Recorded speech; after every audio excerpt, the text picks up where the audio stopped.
Good morning. আজকে রবিবার, তাই সকালটা শুরু হলো গরম গরম চা দিয়েই। তবে আমরা তো দুজন, 3 কাপ চায়ের কারণ হচ্ছে আমার পাগলি বোন এসেছে এই যে আমাকে দেখতে, আমাদের সাথে দেখা করতে বনগাঁতে। কালকে রাত্রিতে এসেছে। আর সকাল সকাল চা খাওয়ার পরেও শুরু করে দিয়েছে অ্যাভোকাডো টোস্ট বানানোর জন্য। আমি এর আগে কখনো অ্যাভোকাডো টোস্ট খাইনি। ওই বললো যে খেতে নাকি ভালো হয়।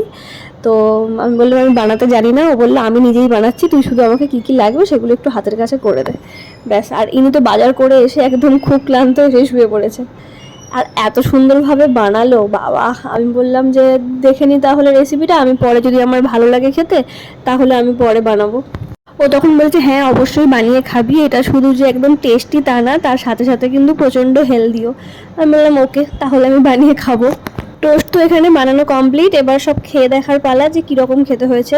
আমি তো আগে ওকে খাওয়ালাম, বললাম যে খেয়ে দেখো। খাওয়ার পর বলছি একটু টকটক লাগছে, আসলে টমেটো লেবু সব কিছু দেওয়া আছে তো সেই জন্য টকটা লাগছিল। তারপর যে বানিয়েছে সে খেলো, তারপর আমি খেলাম। আমারও সত্যি খেতে ভালোই লাগলো। আমি তো 3 পিস খেয়ে নিয়েছি আর ওরা সবাই 2 পিস করে খেয়েছে। আর শুধু তো টোস্ট খেয়ে বসে থাকলেই হবে না, অনেকটা বেলাও হয়ে গেছে, ভাবলাম রান্নাটা বসিয়ে দিই। আজকে একটু চিকেন রান্না হচ্ছে, প্রতি রবিবারই তো সেটাই হয়। তারপর স্নান করে নিলাম, শ্যাম্পু করলাম। আর স্নান করেই আগে ঠাকুরকে ধূপটা দিয়ে দিলাম, তারপর এবার আমরা খেতে বসবো। রান্না আগে কমপ্লিট করেই গিয়েছিলাম স্নান করতে।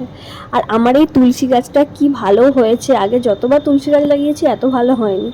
দুপুরে আজকে ছিল খাবারের চাটনি, আলু করলা ভাজা, চিকেন করেছি সেটা তো আগেই দেখালাম, একটু স্যালাড কেটে নিয়েছিলাম, আর তার সাথে ছিল টক দই। টক দইটা খেলে কি হয়, বেশ ভালো হজম হয়ে যায়। রবিবার তো একটু খেতে এমনিতেই দেরি হয়ে যায়, খেতে বসতে প্রায় 2:30টা বেজে গিয়েছিল। তারপর ছাদে গিয়েছিলাম, কটা জামা কাপড় কাচা হয়েছিল সেগুলো মেলার জন্য। সকাল থেকে মেঘলা মেঘলা হয়ে থাকলেও দুপুরবেলা বাবা ছাদে গিয়ে দেখছি এত রোদ উঠেছে, কি রোদের প্রচণ্ড তাপ। তারপর নিচে আসলাম, দিয়ে একটু আম কাটলাম ফ্রিজ থেকে বার করে, ঠান্ডা ঠান্ডা আম, ওকেও কেটে দিলাম।